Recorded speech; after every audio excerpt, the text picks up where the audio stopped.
This is Undaunted.Life, a man's podcast. I'm your host, Kyle Thompson. Let's get into it.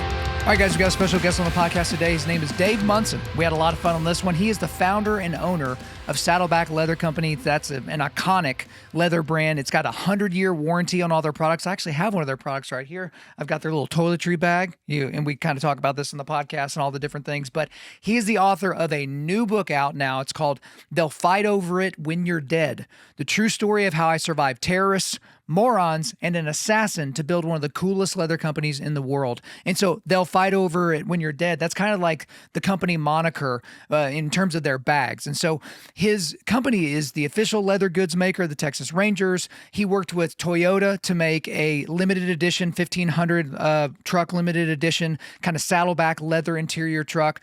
But in this podcast today, he's just got such an insane story, right? So guys, the book is in the show notes. You can check it out. But his story is just absolutely insane about, okay, how he came to faith in Christ, how he ended up in Mexico, how while he was in Mexico, he didn't have a bag for his books, but he wanted it, not just any bag, he wanted a cool bag. And so he had designed a bag, and then a bunch of people were complimenting the bag. And then he's like, well, maybe I can make some more and sell them.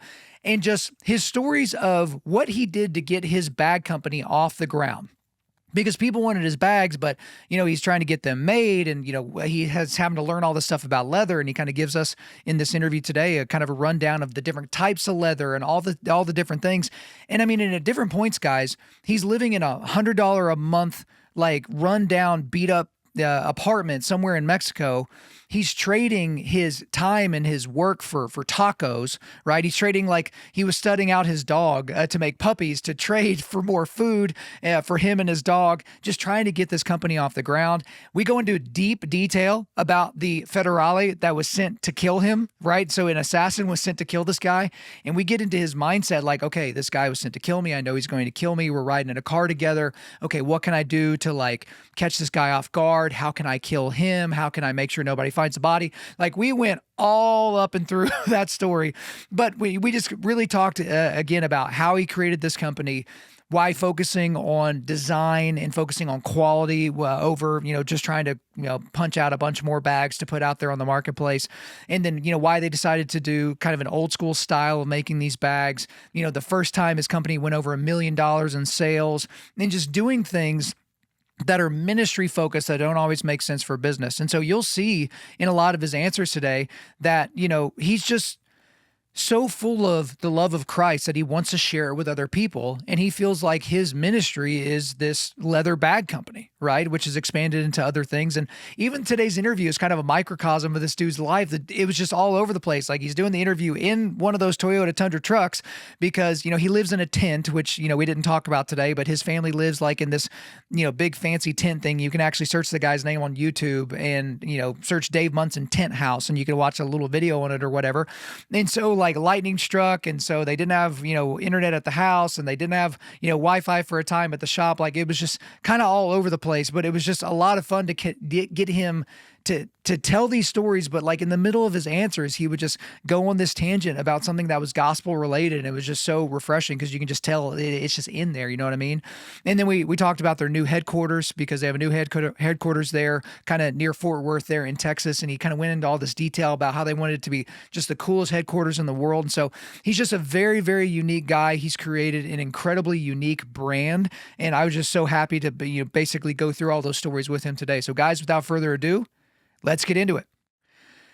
Dave Munson, I would do my normal welcome to Undaunted.Life, a man's podcast intro and all that, but we just gotta like disabuse the audience of what's going on, or I guess we need to inform them as to what's going on. Where the heck are you, Dave? I thought you were going to be in this fancy studio. I heard about this fancy new office headquarters that you got.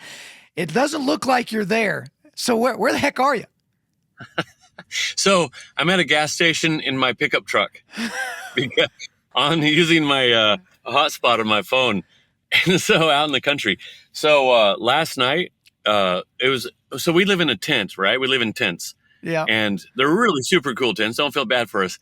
And so when there's a lightning storm out, it's like you're sitting under a tree when lightning hits there. Yeah. It's just canvas walls. So boom, power goes out, and so then, we got it all back up. The company came out, but the Wi-Fi didn't come back up. So And so it's still limping. So I said, okay, I'll just go outside and get in my truck, but it's raining. So I said, okay, so let's go to where it's not raining, and that's at under the canopy of the gas station. So here we are. Well, let's go. We're going to get to the fact that you live in a tent and that no one should feel bad for that. We're going to get to the greatest headquarters of all time. But the very first place that we need to start is you and I basically are like brothers from another mother, because you and I vehemently hate the exact same thing that apparently no one else in the world vehemently hates. So I want to read a quote from a book that I'm going to introduce here in a second. But here's the quote. I hate onions so much that I wish all of them would burn in hell forever.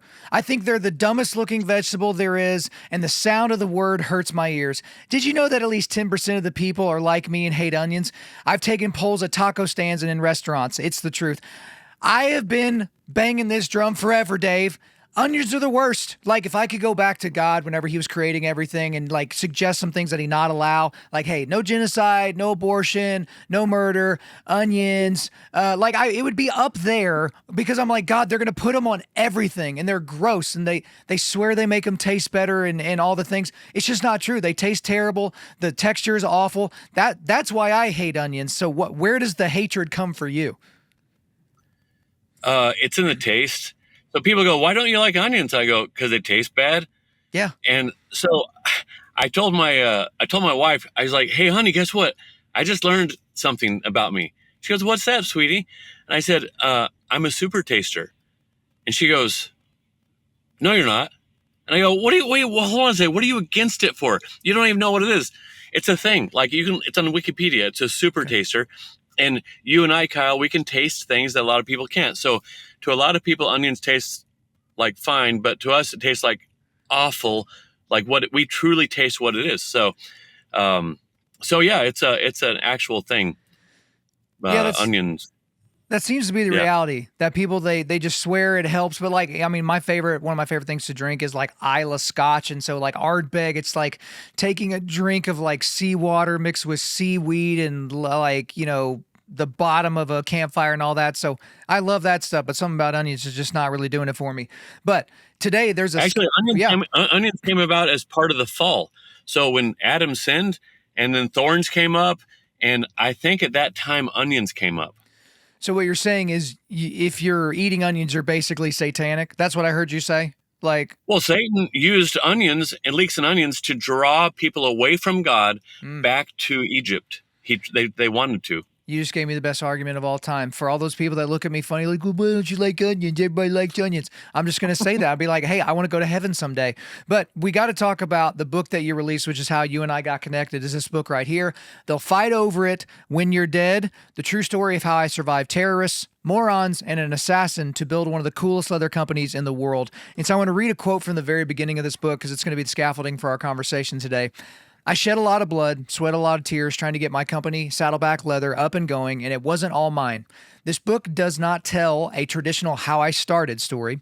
I've hit many bumps in the road along the way. A Mexican Federale was sent to kill me, but I decided to kill him instead. I'm pretty sure I unintentionally worked for the Mexican Mafia for a couple of years.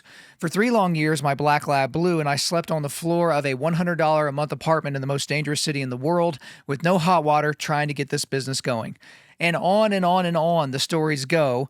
But let's just start generically, 30,000 foot view, and then we're going to kind of get in and build up to what you're doing now. So why this book? Why now? Why you? A lot of people were saying, dude, you got to write these stories down. And I'd put them in the website, little bits in here and there, sort of. I used to stud my Blue. I stud him out for in Mexico. Because he was a purebred lab, and so I would take those. I get a puppy in exchange for studding him out. Blue was cool with it, and then I would take the puppies and I would trade them for tacos from my favorite taco guy, and so I have all these stories, bullfighting and stuff, and terrorists and Al-Shabaab terrorists in Somalia and all that. But what I was doing is what God was doing. He was creating a story. And I didn't want it to go to waste. And so I kept knowing, I felt like God wanted me to write it down. I gave you a story. And I mean, people stole all millions of dollars from me and backstabbing, all this stuff. And dude, I had millions of dollars to steal. How awesome is that? That's like, wow, like really cool. And so I thought, I don't want it to go to waste. I want what Satan used for bad, I want to go for good. And so what I did was I started writing it down. And along the way, you know, when you go through hard times, God, he shapes you, and he gives you wisdom, and he gives you understanding of things. And so I wanted to pass that along to other people, like big time. So that's why. Well, I certainly think you did so with the book. Again, guys, it is a thrill ride reading that book because, you know, if you've gone to school and if you've gotten your MBA and if you've kind of been in a professional setting, you've been suggested a lot of those, you know, how I started it type of books. And so there I was with, you know, my pen, and I was going into the boardroom and I was going to sign my life over for this thing. And like, there's all those types of stories, but there's not really a whole lot else to it. But for you, the core foundation of everything that you do is the spread of the gospel. Like that's really the jumping off point of your entire life, because your desire to spread the gospel and for people to turn towards God and away from their own selves, that's what led you down to Mexico to teach English. That's what led you to do a lot of things in your life. So let's just start there for you, because everyone's got a different, you know, coming to faith story. So what was that like for you? Yeah, so I was born in a Christian home, and my dad was 100% about the kingdom of God. He was like, listen, we got to get more the God reigning in the hearts of more and more people. And then as I was digging into it, there's like, you know, seek first the kingdom of God, and then all your needs will be taken care of. But like, go after the kingdom, that more and more people would become members of the kingdom, and don't waste your life. And so I was like, well, okay, then I won't, I'm going to try for that. And so I just wanted, you know, more and more people to come into the kingdom.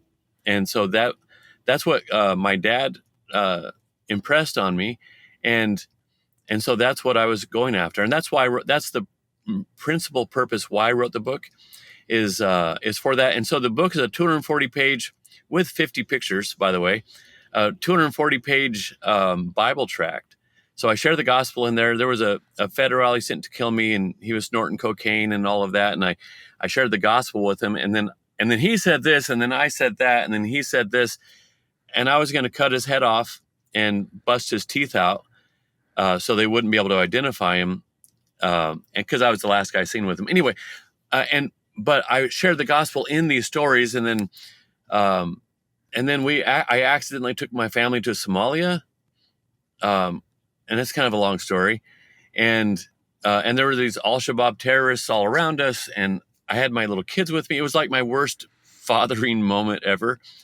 But then with one of the guys later that night, I got to share the gospel, and I lay it out in the book, how I shared it. And I did it a few times in the book, shared the gospels. Whoever reads it, they're going to get the gospel. That's right. And I think, you know, we're certainly going to get into some of those stories, guys, don't worry. But like, that's the thing, when you talk to certain people, is there are always opportunities for sharing the Bible and for sharing the gospel with people. And I think it's a disservice that Christians have done to themselves, where they think if they haven't gone to seminary, then they can't share the gospel, or if they don't have a great affect in how they present something verbally, then they can't share the gospel. I mean, see Moses, for, you know, somebody who's maybe not the best speaker and having a big impact for the kingdom of God. But I think a lot of Christians really will kind of like sell themselves short, because it's like, Phil Robertson is one of the most important men to me, and the way that he shared the gospel was just this kind of all shucksy wisdom type thing, to where it's like, look, you're going to go to hell if you're on the wrong side of the ledger here. So let's get on the right side, and this is how you get there. But we got to kind of get into, okay, how do we end up creating, you know, the coolest leather company of all time? So you're in Mexico, you're teaching English, and you don't have a bag that is sufficient for you to carry your books. Okay. And so you go and you do the very entrepreneurial thing, even before you realize probably you were even an entrepreneur, that, hey, I'm just going to design a bag and have someone make it for me. And you actually prayed to God. I thought this was cool. You prayed several times to God, hey, please help Blue be the coolest dog of all time, right? And then, you know, in your eyes he was, and you prayed to God, please help this be the coolest bag ever, right? Like this is kind of what you prayed. and then you made this first bag. So tell me about this first bag. What were you trying to get from it? Like what did you need it to do? And then we'll work from there. Yeah. So I wanted to carry my books, my school books. I was volunteer down there for a year, raised money to go down there. And I thought, I need a bag to carry my books. So what would Indiana Jones carry? And so I was like, oh, and I had this picture in my head of what he would carry. And, a professor, but yet archaeologist, adventure, but yet professional. And so I looked around for one, couldn't find one like the one I was looking for. And I found a guy making bags. And actually, it turns out his father had 50 children and he was bragging about it. But that's a whole nother story. But he made the bag. I sketched it out. He made it. And I said, I want this to be the best bag, the highest, the greatest bag ever. And I was imagining my grandkids kind of rummaging through my study when I'm dead, still warm in the grave. And one of them finds this bag. And then the other one's like, dude, that's mine. I get that. No, dude, that's mine. I want it. No. And then they're fighting and they fight over my bag. So that's where our slogan, they'll fight over it when you're dead, comes from. So then I got this bag, and everywhere I went with it, I got back up to Portland, Oregon. And everywhere I went, people were tapping me on the shoulder. Where could I get a bag like yours, sir? 4 or 5 times a day. People would come out of their offices and cross the street. Hey, excuse me, sir, where'd you get that bag? Where could I get one? And so I thought, hey, I could do youth work like that, and I wouldn't have to get a job. I could just volunteer. I speak Spanish now. I could go anywhere. This is great. I'm just going to sell some on eBay. And that was my idea to start. And so you decide, hey, this is potentially a business here. There's something that we can do. But something that happens very early in business is a lot of prototypes are incredibly high quality, or can be incredibly high quality, whether you're making bags or shoes or something else. But then it's like, all right, well, there's the reality of the materials and the people that can work with those materials and what they cost and what you're going to have to eventually sell the bag for and what the market will allow for, blah, blah, blah, blah, blah. But from the very beginning, you were just, I don't really care about any of that. Like, you were hyper-focused on quality. And so there's a quote from a book that kind of elucidates this. And that's what happened when I bought my first Toyota Land Cruiser. This was my first steps down the road of over-engineering quality. Toyota's design philosophy truly influenced my thinking in designing Saddleback leather goods. One question always was on my mind. How can I make this design to be the longest lasting, most durable leather piece in the world? And I think if a life needs to depend on a bag one day, may it depend on mine. And so one thing about leather is, what I know about leather is when I walk into a place that sells a lot of it, I like the smell. That's the extent of my knowledge of leather. But in the book, you get into detail about the differences in leather, like, okay, full grain leather, top grain leather, genuine leather, split leather, suede, bonded leather. Whereas most people are just like, oh, these are leather boots, or oh, this is a leather handbag or something like that. And so for you, I know you can't give us a master class right now on leather because we got a lot of other stories to get to, but tell me, first of all, why focus on, hey, we're going to use the best leather? And then what are kind of the differences to kind of help, my audience on the consumeristic level? Yeah. So, you have a hide, and when it's in its full thickness, maybe 3 or 4 millimeters thick. Okay. And it's all tanned. It's real nice and everything. And so on the top of it, the top, like 20%, 25% has what's called grain. And so, and it's the toughest, tightest part, most water resistant, stain resistant, tough, keeps the moisture in, all that stuff. The grain is awesome. And so, but a lot of companies will take the grain. It has all the top part has a lot of scarring on it too. And so people go, oh, icky scars. And so they'll sand off the scars off the top of it. And then now you get, only has a little bit of grain left on the top. That's top grain. If it has the full amount of grain on top, that's full grain. And so that's the toughest, strongest part. The bottom part, top grain's decent. And then if they split the hide, let's say you have it laying flat, they split it in half, and then you take the top part off with all the grain, they sell it to me. The bottom part, they sell it to cheap, low quality leather bags. And so a huge part of our expense is our leather. So people will go, "Hey, why are your bags so expensive? Look, these guys over here have one looks just like yours for like half the price." And I say, "Dude, you're asking the wrong question. Not why are mine so expensive, but why are theirs so cheap? Because my cost is the cost it costs me is what they're selling it for. Are you kidding me?" And so you got to wonder about that. And that goes for shoes and everything.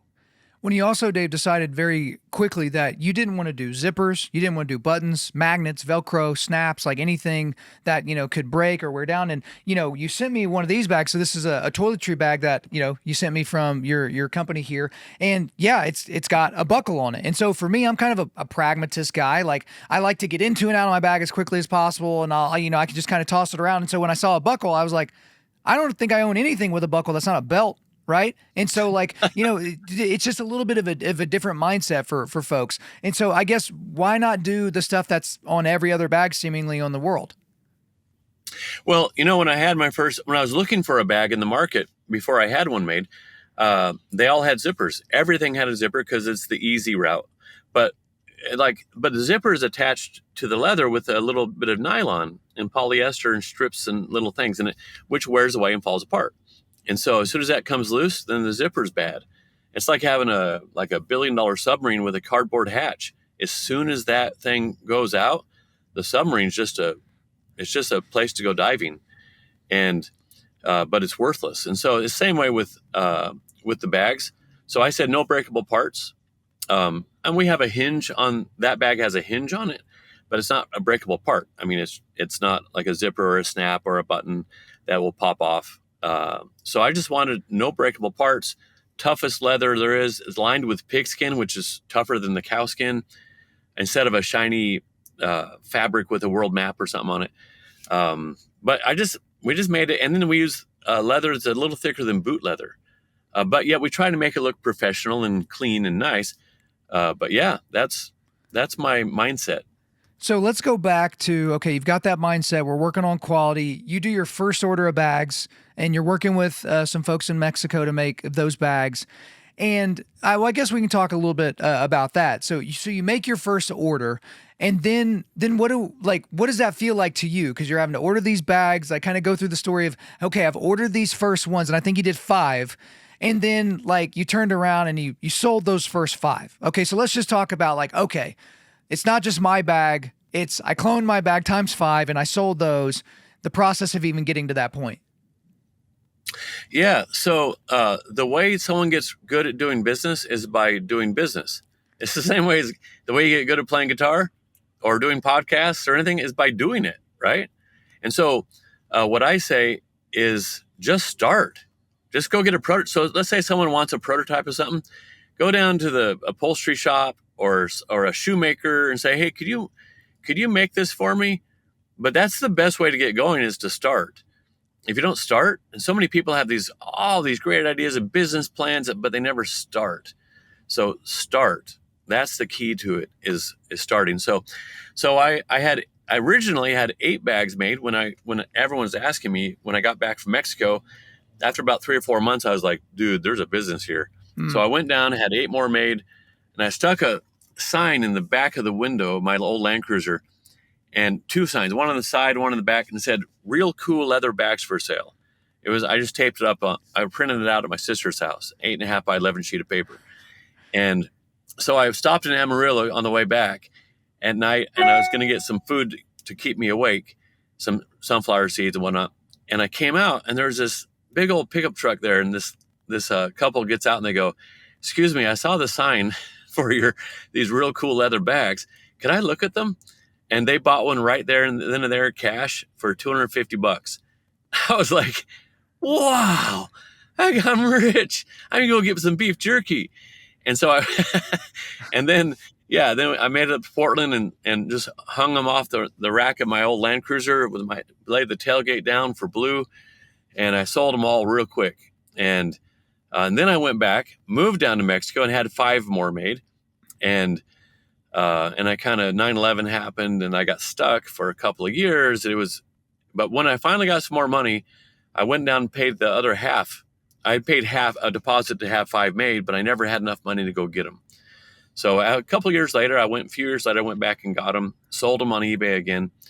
and man, bags started going for like $700 and plus dollars at a time on the auction. So I was like, oh, what's going on here?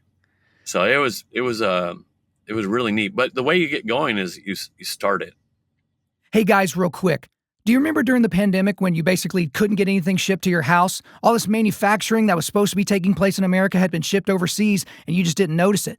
And I remember a bunch of companies saying, we're going to do everything we can to make sure that we bring manufacturing back to America, and almost none of them followed through on that promise. But for me and for all of us here at Undaunted Life, I wanted to make sure that I partnered with an American company that actually did want to prioritize American workers, their families, their communities, and a company that would keep their word. And that's why I want to remind you that we are partnered with Origin. Origin is an apparel company based in Maine, and what do they make? They make the best jiu-jitsu gis on the planet and the only jiu-jitsu gis that are made completely in America. They also make jeans. Yes, they have stretchy jeans. They also have work jeans and bootcut jeans for you guys as well. They make amazing hunting gear. And here's the thing. I know you guys like some other hunting brands, but those companies are American companies that use overseas labor to increase their profit margins on their gear, not to help you or Americans out. They also offer handmade leather boots. That does include steel toe boots and mock toe boots. And they also make workout clothes and everyday pants and shirts and almost indestructible hoodies. And they're launching new apparel all the time. Guys, if you haven't already tried Origin stuff, you need to check them out and support a company that supports Americans. Try Origin out today by going to www.originusa.com. That's originusa.com. Use the promo code UNDAUNTED to get 10% off your order. Again, that's originusa.com. Promo code UNDAUNTED to get 10% off your order.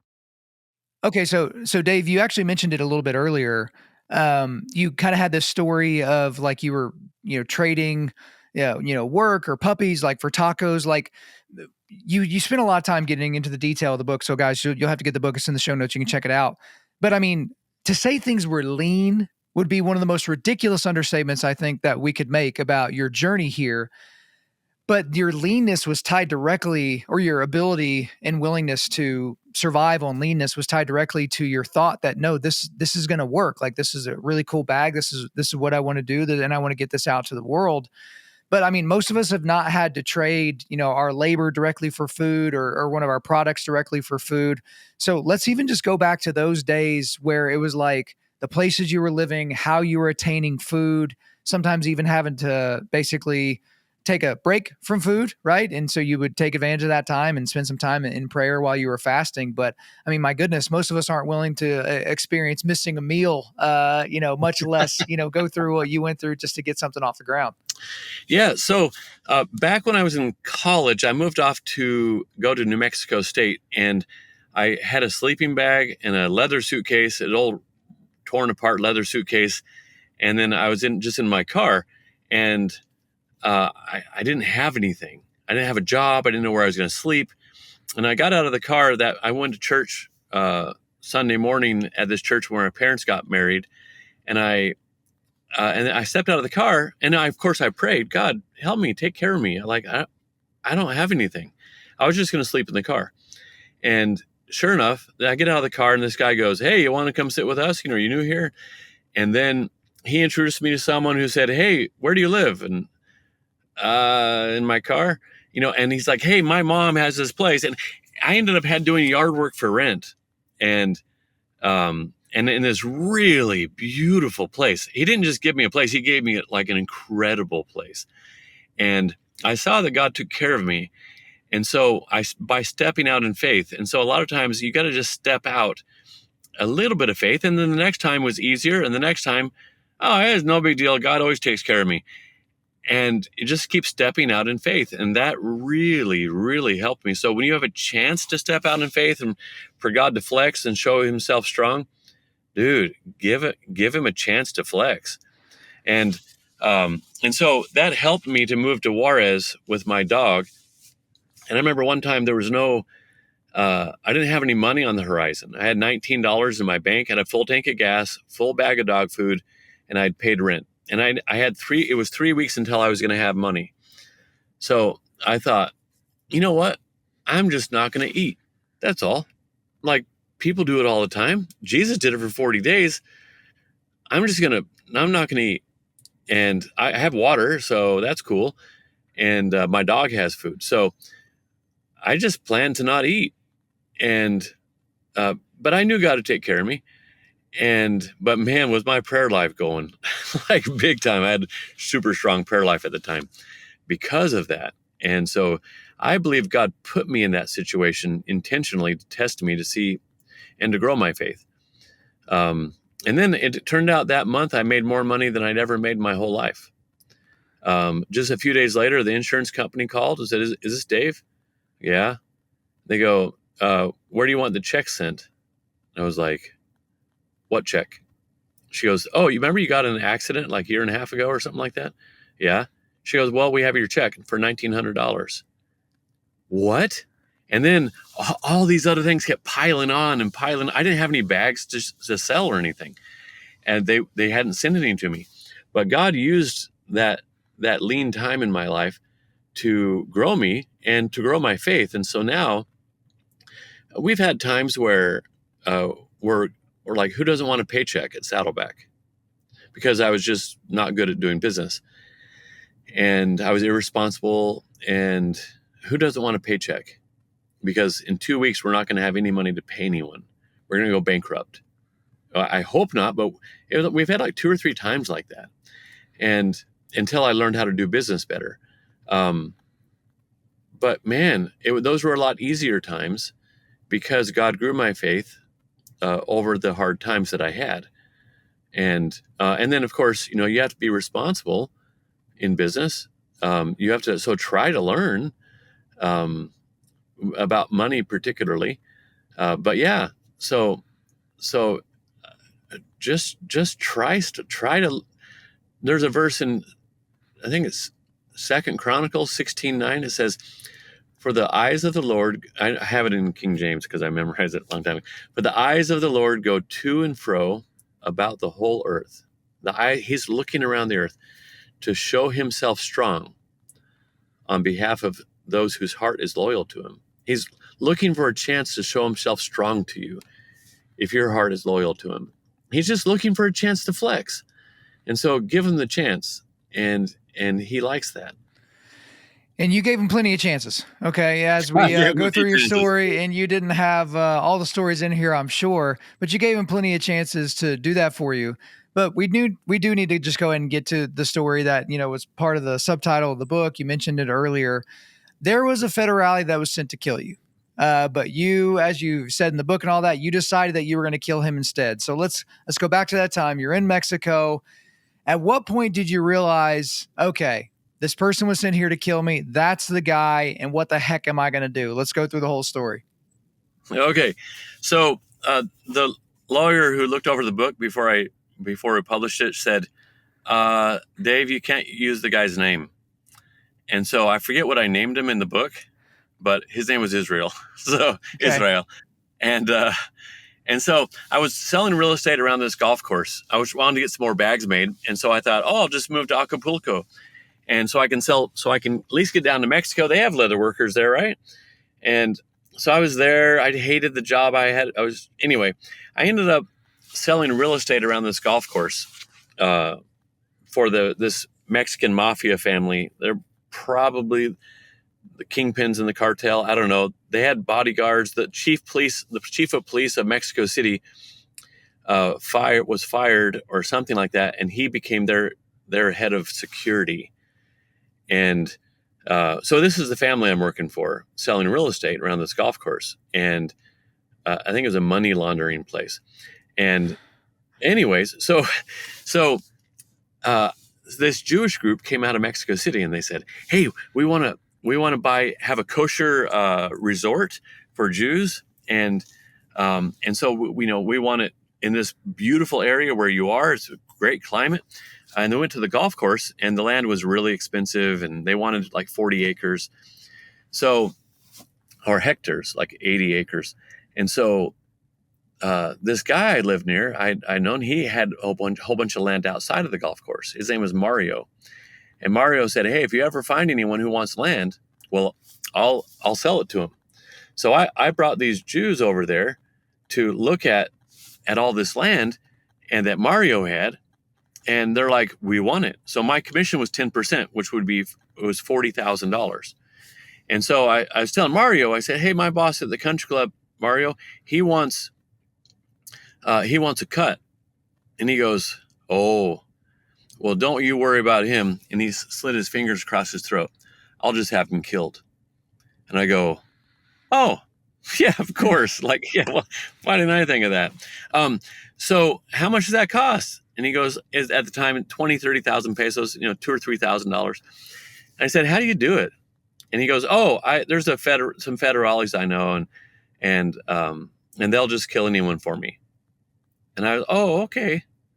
And I was thinking, dude, he owes me 40,000. Like, and he'll kill for 2 or 3. Let me do the math. And I got all the way through college without one math class. And, you can do math. You can do that math. You can do enough. But I can do that math real fast. I was like, he's going to save $38,000, $37,000. So I wrote up a contract, and I was like, hey, if I'm not here or if I'm dead, then any of these people listed on this or any family member of mine can come and collect this. And I like 2 days later, I was like, hey, Mario, will you sign this? And he's like, what, don't you trust me? I thought we were friends, And he took off. He's like, and so that next night, I'm at a wedding. It's an outdoor wedding. And I'm standing there by my Land Cruiser. I look over my shoulder, and there's one of Mario's sons is pointing at me with this gorilla of a man standing next to him. And he's pointing at me. And then I look over, and he walks away real quick, and that guy marches right over to me. And I had my tailgate down and that sort of thing. And he goes, are you Dave? I go, yeah. And he knew all this stuff about my visa, my work visa that nobody knew. He knew when it expired. He knew all this sort of thing. And I was like, how do you know all this stuff? I was like, what do you do? And he goes, I'm a Federale, Federale, And I was like, uh-oh. And he snorted some cocaine, and as if it was nothing, like right in front of me. And then he just kept on going. I was like, oh, this guy was sent to kill me maybe. And he goes, you want a beer? And he had a 6-pack of warm beer. And I go, like Modelo or something. And I go, oh, I just had a couple. I get heartburn if I drink too late. And so I'm all right. I got to go to bed pretty soon. And he goes, do you want me to kill you right now? And I go, no, obviously. But like, that's not a good way to be friends. You don't threaten to kill people. And so anyway, so then I thought, and he said it again, you want me to kill you right now? And like 20 minutes later. And then he goes, does Mario pay? And do you know Mario? I said, yeah, I know Mario. I said, dude owes everyone money. He never pays. He's all talk. He's land rich, cash poor. You'll take forever to get money out of him. And anyway, so we ended up, he's like, take me into town. It's like 2 or 3 in the morning. It's about 3 miles away. And I go, oh man, this is when he's going to kill me. So I go, no, I got to go to sleep. Get a taxi. He goes, you're taking me into town. So I go, okay, well, hold on a sec. Let me get my Land Cruiser it's a 72, FJ55 and a wagon Land Cruiser. And I said, tell you what, let me go clear some space in there. So I go to the Land Cruiser, and I start, there was no, everything, I didn't have seat belts or anything. And so my first plan was to pull all the fuses out. So I pulled, 7 or 8 fuses out from the fuse box. They were right there. Put them in my pocket. And then plan B was I'm going to put my hatchet, I'm going to wedge it in a spot that when I crash the car, I'm going to crash into a tree on the way back at slow speed. I didn't have seat belts. And so then I'm going to get out. He's going to not expect it. He's going to get hit. I'm going to pull around, and I'm going to come out, and I'm going to just start hacking him in the head. And then I thought, wait a sec. And then if they find his body, well, I'm the last guy seen with him. And back then, the whole country's after you if you kill a cop. And so I thought, man, I better take his head off and separate it from the body. And then, so they won't know who it is. But then what if they find the head? Then they would find the dental records because he was in the military. So I thought I'll just smash the teeth out. And it went down a dark path right there. Yeah. I mean, dark path. So I thought plan A, pull the fuses out. Sorry, can't take you into town. And we were in a little town. And so we get there, crank the car up, starts up just like Toyotas do. And like the dome light didn't work, like the tail lights didn't work, the windshield wipers didn't work. I pulled out like everything but all the vital fuses.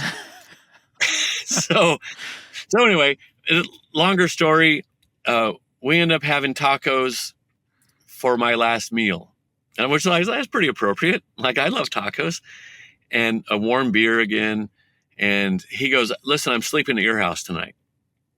And I was like, because where he was supposed to sleep, and he knew my house even. And I was like, okay. So we get over there, and I said, Israel, you're pretty miserable, aren't you? And he goes, we're sitting on the bed. So we had two single beds and they're facing each other. And he had just snorted some more cocaine. And I said, you're pretty miserable, huh? And he goes, yeah, I am. I said, are you looking for love? Like unconditional love and peace and joy in your life? And he said, dude, yeah, that's what I'm looking for that. And I said, you can only find it in a personal relationship with God, through Jesus. And he goes, well, how can I have that? Can you tell me? And so I started sharing the gospel with him in a longer version. And he got all distracted and he was just fidgety. And so I gave him the 4 Spiritual Laws tract, and it was in Spanish. And I had one. I said, you read the bold parts, I'll read the not bold parts. So we read it together. And at the end, is this the prayer of your heart? And he's like, yes, this is what I want. I said, well, then tell God what you just told me. So we prayed the sinner's prayer, and he gave me a big hug. And then we laid down to go to sleep. And I was like, okay, I still don't trust him. I don't want to wake up to like a knife plunging into my chest, right? And so I was laying there, and I was like, it was like 4:30 in the morning. And I was laying there, and I was like, I'm going to listen for his steady, heavy breathing, and then I'm just going to bolt. I'm going to sneak out with my dog and leave him there, And dude, the next thing I know is this bright light right in front of me.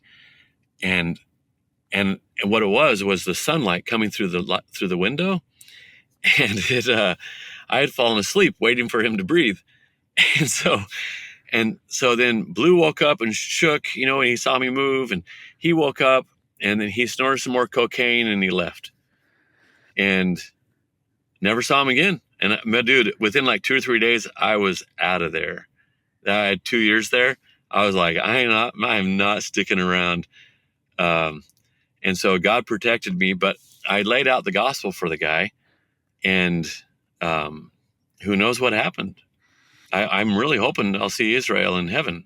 Yeah. I mean, you read through that story in the book, and it's just like, wait a minute, like, come on, there's no way. But then, if you're in that place to where it's like, okay, it's him or me. And, I've talked to some guys that have been locked up for a long time that were in that situation to where it's him or me.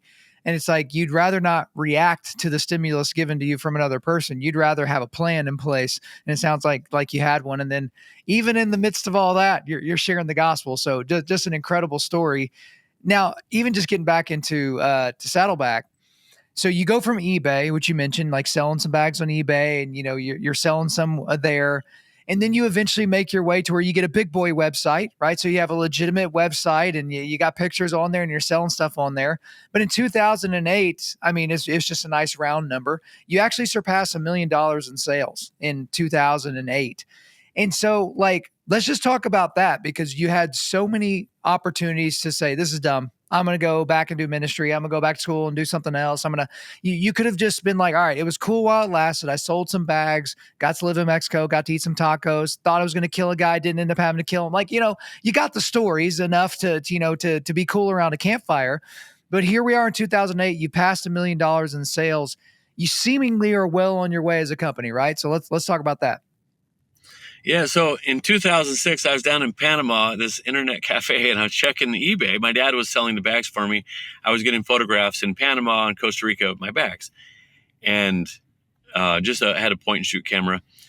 And then I checked MySpace after I checked eBay, and there was this pretty girl on there, and she talked about how much she loved the Lord, and I was like, wow, hubba, she is beautiful. And so I chatted with her. She said, "Where's Multnomah Bible College, where I went to school?" And so I chatted with her. And when I got back up to the U.S., I flew down to see her. We started kissing, and then like 6 months later, we got married. And her name was Suzette. Man, I got a great wife. And she's a firecracker, and our marriage counselor, he says he has a lot of stuff that we actually had a couple. You had a couple of pre-marriage counselors. One said y'all probably shouldn't be married, and the next one's like, "Nah, don't worry about it. You'll be fine. Just you got to learn how to deal with some conflict here."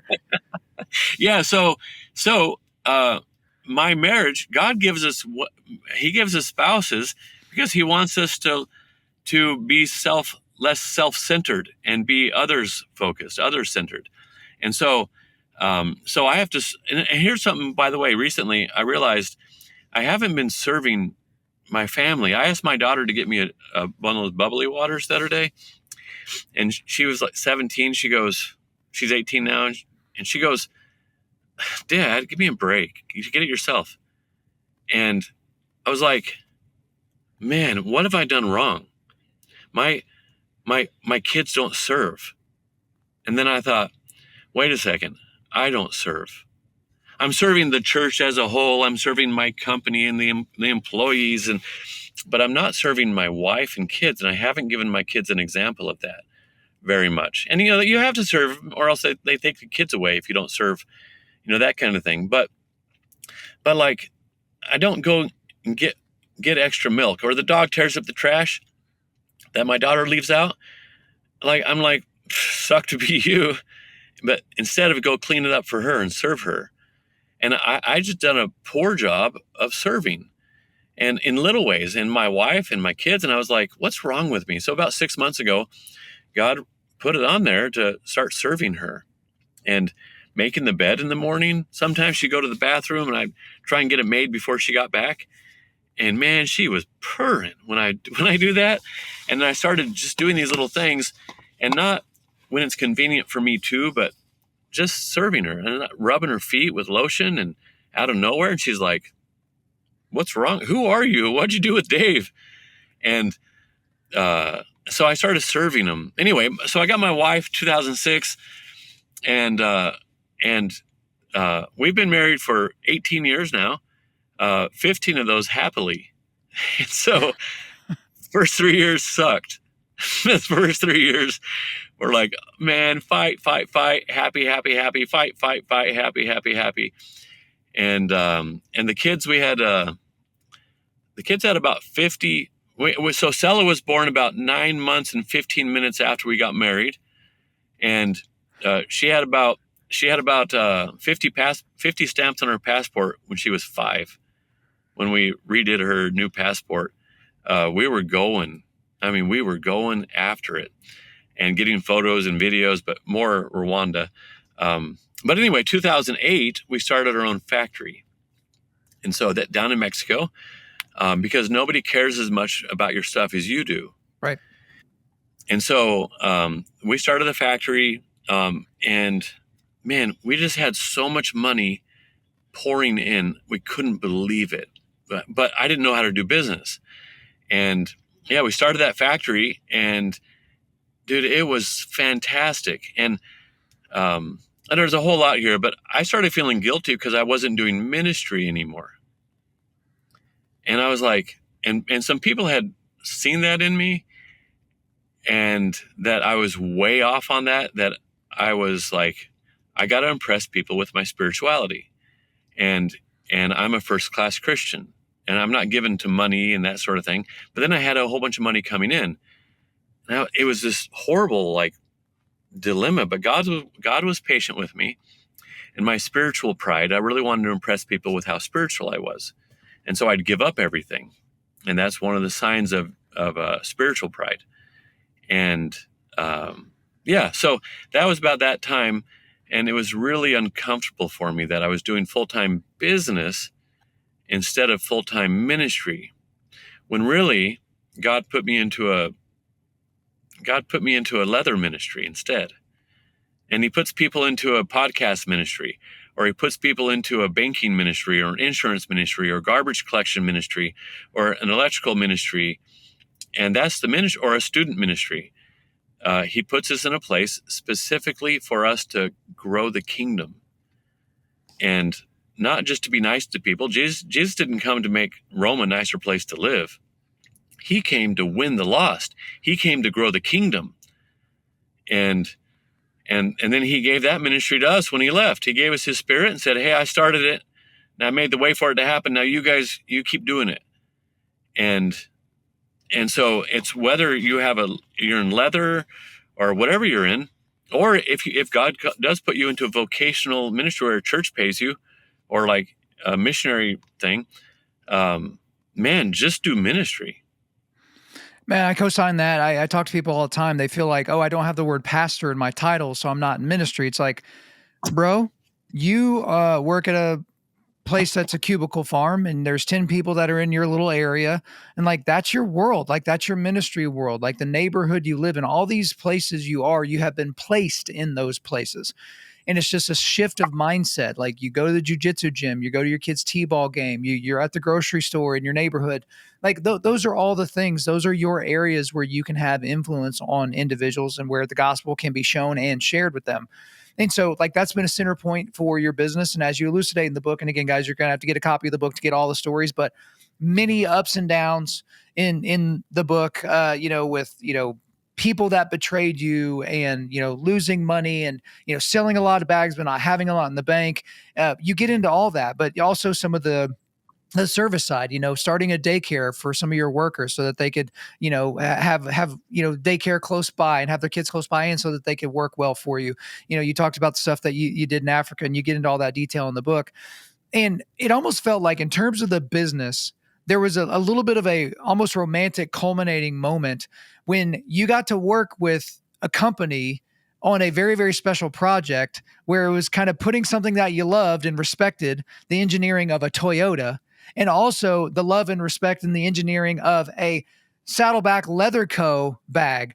And so it's kind of a long story, but it culminated in the 1795 limited edition Toyota Tundra. I think there are 1,500 of those made. I'm pretty sure you're sitting in one right now, because whenever you turned the camera earlier, I thought I recognized the color of the seats there. And so like, let's just talk about that. You have like this love affair with the Toyota, the Land Cruisers and all that. And then at some point you're working with Toyota to make a limited run of trucks with your leather inside of it. How freaking cool is that? Dude, that God totally played a Jedi mind trick on those guys. They're like, you will like working with Dave. And they did. They ended up doing it. We will. Yeah. So I went to this event. And here's part of business. You have to start. You have to move. God doesn't direct a ship that's not moving. Mm. Yeah. So I go to this automotive event here in Texas, down by Austin, and all the auto manufacturers were there, and Toyota was there, and the head of Land Cruiser North America was there. And it was like for the Texas Truck of the Year, which is kind of like America's Truck of the Year kind of thing. And so I said to the guy at dinner, like he just passed the microphone, everyone was doing introductions. I went straight to his table while everyone else was talking. I knelt down there and I go, hey, I have a company called Saddleback Leather, and we're the Toyota Land Cruiser of the leather bag world. I said, you can bend them, but you can't break them. And one day I am going to have a Saddleback Leather Edition Toyota Land Cruiser. And he smiled and he goes, yeah, I don't think so. We sell every Land Cruiser we can get our hands on, and so we don't need that. And then later, so the next day, I went over to their booth, to a tent thing, and the guy goes, and he comes up to me and he goes, "Hey, Dave, we looked at your site last night, your company, and we're really impressed." He said, "I want to introduce you to this guy over the Tundra, and the Toyota Tundra." And the guy comes over and he goes, and we talked, and he goes, and in fact, that guy's going with us to Rwanda next month, or in October. The guy from Tundra. And he said, "Would you be interested in doing a Saddleback Leather Edition Toyota Tundra?" And I was thinking baby steps to the Land Cruiser. But I go, let me think about it for a sec. Yes. so Yeah. so I probably should pray about it first, but like, no, yes, I am interested. Turns out he's a believer too. And so that got the nod from up in the heads in Japan. And so they said, hey, could you design the seats? So I said, yeah, I'll work with this tannery to get the right leather, this German tannery that's by our factory. And so our leather's like twice as thick as everyone else's leather, almost twice as thick. And it's super, it has veins on it. And the Germans were like, it's impossible. We can't do that. Everyone wants that. We can't do that and still seal it and still have it that thick and still be comfortable and all these things. I was like, come on, you guys are Germans. You can do anything and you can engineer anything. So sure enough, they got it. We were all high-fiving. Angels were singing. It was like this beautiful moment. And then I designed the interior with their designer, and I put lines on it. And in fact, you want to see it? Yeah, let's give us a look around. So here's our saddleback curve here. We have these raw edges on the seats. The designer goes, dude, I'm not even allowed to think like that. And then we have these seats in the back. They have pockets like our saddleback curve, and it has our 3 rivets, which we always do. It's got this cool handle here, and it's great. Dude, that's for the great. whole thing. Yeah, it was a real super blessing. Here's my office right now, and not a bad office. It's not bad. It smells really nice. And so they finally went through, and actually there were a couple times, they said 3 times, it just, the heartbeat stopped on it because everyone has to agree on it. So, and I believe that God puts things in front of us and it's like, hey, I want this to happen with you. And if it's not you, well, I'll have it happen. It just won't be, it'll be with someone else. But I believe that he likes us to pray about things and depend on him for these things. So he laid it out there. We prayed as a company. We have a prayer every Monday with our leadership. We prayed for years for this thing, like every single week. And then one of the guys was telling me the guy next to him on this airplane, he was really against it. And they had to have a buy-in from marketing and PR and distribution and manufacturing. Everyone had to be in it together to get it approved. And this guy's like, dude, this guy's got a loud mouth, and like, it's a small company. Who even knows about these guys? And this is stupid. I don't think it's a good idea. I'm completely against it. So they get up from their seats in the airplane, and the guy in front of them had a Saddleback briefcase. And so the guy who wanted it to happen, he tapped him on the shoulder, said, hey, excuse me, is that a Saddleback briefcase? And he goes, oh, dude, yes, I love this thing. I have like 8 bags. In fact, my brother-in-law, he started me. And then at the office, now everyone has one at the office because they're so cool. The company, they'll fight over it when you're dead. And the guy's like, okay, we'll go for it. I'm on board. So God just made it. He pushed it through and made it happen. Which is really beautiful. Looks gorgeous. You're working with a company that, you couldn't have ever even thought in your dreams you would have worked with in that way. Is there any chance there will be a Land Cruiser edition at some point? I mean, that would be a baby step from a Tundra to the eventual goal here, but have there been any discussions for that? No, sadly, there were some people who were against me, who are like, dude, he's too religious and stuff. Like, we can't, like, so this is a cool story. So get this. They didn't put our name on it because there's an aftermarket car company, seat car company that named their aftermarket leather seat covers Saddleback Leather Seat Covers. And so Saddleback Leather Seat Covers. And they said, did you know about this? I said, well, yeah, I told them like 10 years ago to stop calling it that, because it's most leather seats in cars are 65% vinyl and 35% leather. So it's leather seating surface. It's where from the back of your knees up to your shoulder blades, and then the rest of the seat is vinyl. And so these guys had these, cheap seats. And they said, we'll be sued. The second that we launch this, we'll be sued by those guys for having saddleback leather interior because they own the trademark on that. And so we didn't get our name on it, but they called me into the office a couple of years before it launched. And there was this big meeting. They're like maybe there were 8 people in the room and then 5 on the meeting, but all executives and managers. But before I tell you this, here's the gospel, okay? This is the simple, plain, easy gospel. 1 Corinthians 15, Paul said this. He said, because a lot of people, what's the gospel? What's the gospel? The gospel is literally, it's the word is good message. The good message, okay? The good message about grace, the good message about God, the good message about the kingdom of God, the good message, right? And so Paul said this. He said, here's the gospel by which you're saved. Here's how, because you believed it. And it's the most important thing. It's the first most important, but here it is. And then he laid it out. He said, Jesus died for your sins. He was buried. And on the 3rd day, he rose again. That's it. That is the gospel, that Jesus died for your sins. He was buried. And on the 3rd day, he rose again. And if you believe that with your whole heart, you're a believer, period. That's just what it is. And that was before they had Romans 3:23 and 6:23 and John 3:16 and all the verses and all the illustrations of the bridge to the gap and all. Those are good things to learn, but those are just complicating what the gospel is.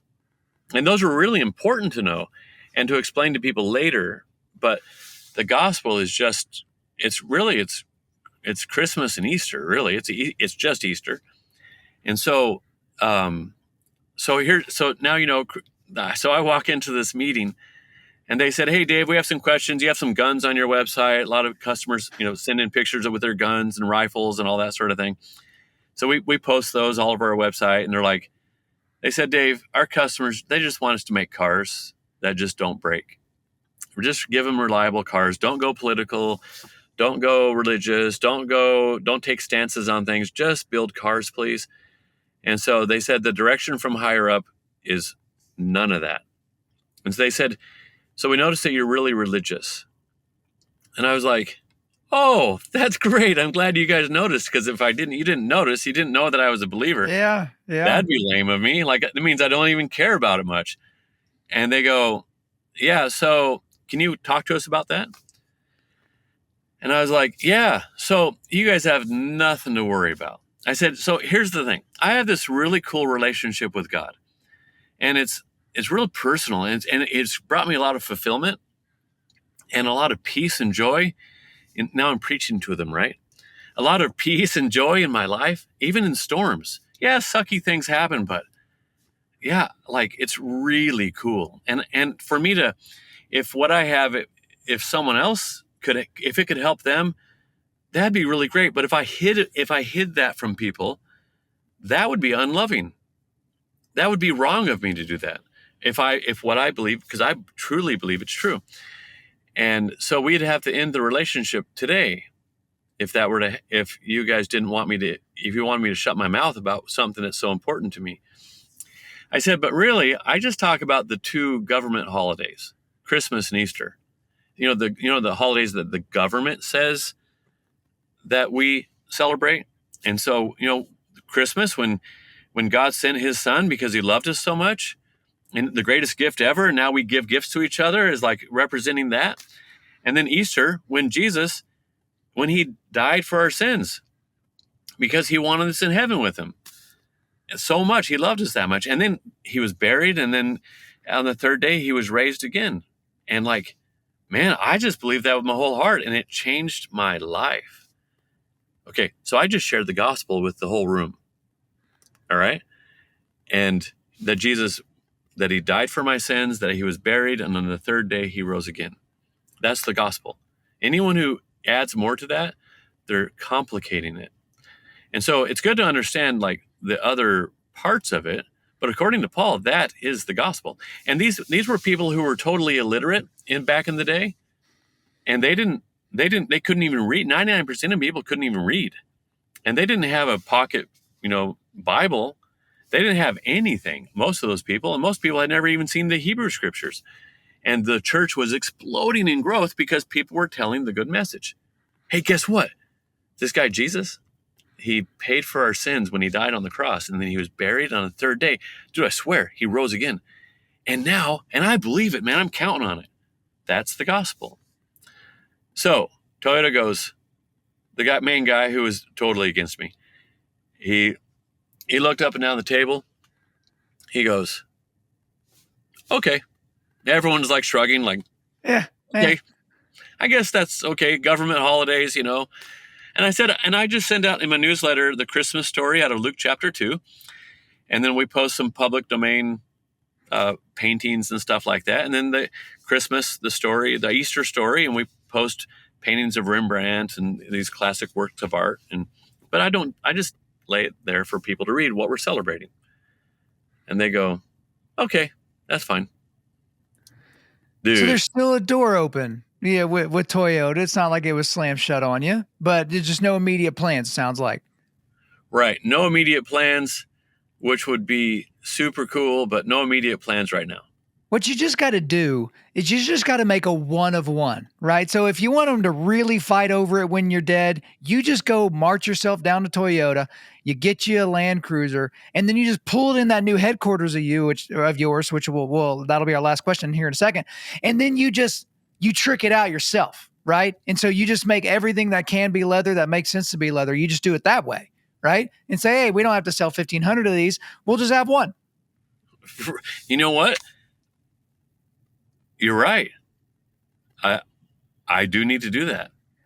It's certainly possible. I'll do it myself. Yeah. So and anyway, you won't have to trade your time for tacos. Like you have a staff and people that can make it happen for you. You know what? I did it in an old Land Rover that I had, one with a tire on the hood. Yeah. Way back in 2010, I got one, and I took the seats down to Mexico, and I said, "Here, wrap these in leather, please." Dude, it was sweet. The thing, did you know why the British don't make televisions anymore? No idea. They can't figure out how to make them leak oil. That is the thing with English cars. Dude, it was broken all the time. But man, were my seats sweet. Yeah, some sweet seats. So you got an idea there, but we are running out of time here, Dave. So I do want to hear about the new Saddleback Leather Company headquarters, because this is something you've been working on for a long time, signaling, but it looks like we've arrived. Y'all are there. Y'all have moved in, according to you. So let's hear about this, because I'm sure before you started building it, you prayed to God, may this be the greatest and coolest headquarters for any company in the world. So let's hear about it. Yeah. So we're building 4 buildings, and the main showroom that's about 5,000 square feet. The main showroom is made out of solid leather bricks, solid leather bales. So those, how like a hay bale, you sit on a hay bale, straw bale, or something, whatever run, pumpkin, whatever hay patch, rice. Yeah. And so I was like, if they can do that, and I've seen them kind of bale clothing, and they put it in containers, ship it overseas to poor places. And I was like, okay, if you can do that, then I bet we could bale our scrap leather. And so we've been baling scrap leather, these 2-foot long bricks, and each one's about 135, 140 pounds. And we're just going to bricklayer the building. It'll have metal, like steel beams going up, and then we're filling all around that, the whole entire building, 2-foot thick walls of leather. And so altogether it's almost 500,000 pounds of leather. It's 29,250 cows of leather. It is I think it's like $4.5 million of leather if it were retail. We're getting scrap leather from our factory and then other factories in our town, and they're just trying to get rid of all their scrap when they're making shoes and bags and jackets, and hats. And so we just get that scrap for pennies, pesos, and then we put it. Oh, hold on.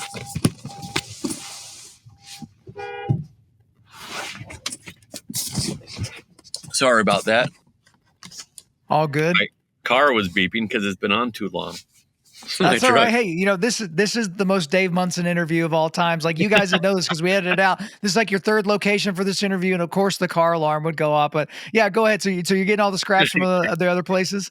Yeah, so we're getting the scraps from all these other places, and we're baling. And we got a baling machine. It costs us about $6,000 to get the baling machine.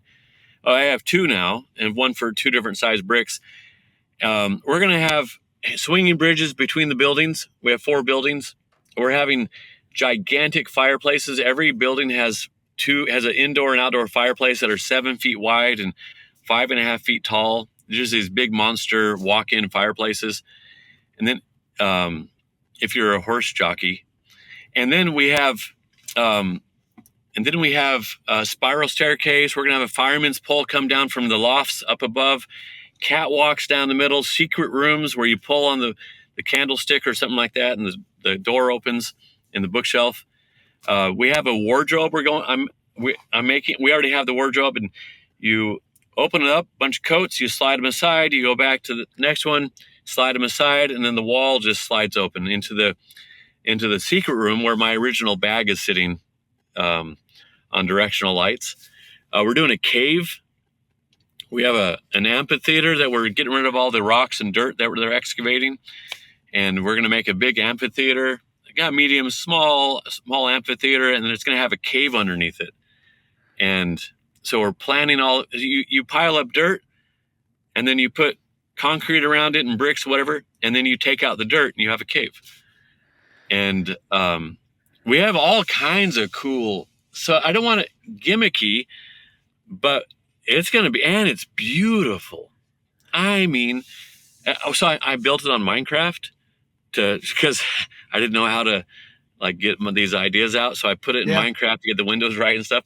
And on every door, we have these King Kong doors, like 12-foot doors, 10 foot wide. And then there are 2 of them. And then inside of them are big, heavy doors. And they're like 4 inches thick. And above each door in Latin, there are 8 doors altogether. In Latin, when you pull up into the driveway, into the parking lot, it says, ego sum lux mundi, which is in Latin, I am the light of the world. And then there's another one, ego sum, I am the good shepherd, I am the vine, true vine, I am the 7 I ams of John in Latin, and it'll make people ask. And we don't put a fish on our sign or anything like that. I don't like that. Like, buy from us because we're Christians. I can't stand it when people do that. Makes me think there's a body in the trunk or something. But and then the last one above our showroom door, it says, I forget how it goes, but before Abraham was, I am. And it's Jesus' claim to be God himself. But they came out super beautiful in Latin font, and it's really, anyway, the whole place is going to be, I figure if Jesus had a business, he'd probably do leather because it's cool and you can make beautiful things with it, and he would do it really high quality, and his headquarters would be like coolest in the world. So I prayed that God would that more people would come into the kingdom because of our headquarters than any other headquarters in the world. That's what I want. And I prayed that it'd be the coolest one in the whole world. And I'm just asking. It's free to ask. So it's free to ask, and man, it sounds good. And I could tell you, I could smell it as you were describing it. Because like I said, I can literally just pull this little bitty bag up to me and open it. And I mean, you get just a little plume of happiness from the smell of the leather. And so it's been incredible what you've been able to build, especially from where you went and all the bumps along the way. Again, you really get into all that there in the book. But Dave, that's all for me. Is there anything else you want to get off your chest? You know what? I kind of said everything. I don't have anything else to say except this one reminder. Jesus died for your sins. He was buried. And on the 3rd day, he rose again. And I took our neighbor over to a baseball game, and he was, real quick, I end with this story. Yeah. He was going into his senior year in high school. And so I invited him. My son and I went with him and his grandpa. And we're sitting there watching the game, the Rangers game. We're the official leather goods of the Texas Rangers. And so we're sitting there, and I said, so y'all religious? You go to church or anything? And he goes, no, dude, that's not us. We've never done that. I said, okay. So we stopped. We kept on. And like an hour later, I go, the reason we do what we do is because we want to tell the greatest story that's ever been told. I said, when I heard about it, man, it changed my life, fulfillment, peace, joy, all that stuff. And he goes, what story is that? And I said, oh, it's like Christmas and Easter. It happened a couple thousand years ago. I said, God sent his son because he loved us so much. And then his son died on the cross to pay for our sins so that we wouldn't have to, so we could be in heaven with him forever. And then they buried him, and on the third day he rose again. And man, I believe it. If I got hit in the head right now with a baseball, man, and I'm standing before God, and he goes, hey, Dave, hey, why should I let you through these pearly gates here into heaven? I would just tell him, I believed you. You told me your son paid for all my sins. That's all I got. I was counting on it being true. I trusted you, put my faith in you. And the kid says, right, by the way, important, right before school started, the kid said, oh, that's cool. I've never heard it like that before. So I called him up for Christmas. I said, do you want to come to church with me? And he goes, oh, I'm going to go to my church. And I go, dude, your church? Where are you going? And he told me it's some non-denominational church. And I said, could I suggest you read the Luke chapter 2 for the Christmas story to your family? Read it out loud to your family. And he said, that's what my Fellowship of Christian Athletes leader told me we should do. And I said, how long have you been going to FCA? And he said, oh, ever since school started, like a week or two after we went to the baseball game. Yeah. And all I did was share the gospel with him. And it's God's job to open his heart. But all I did was share the gospel. And I didn't complicate it. There are a lot of different things you can do to complicate it. I just told the story, the good message that Jesus paid for all of our sins. And he was buried, and on the third day rose again. And that is the gospel of Jesus. That's the good message.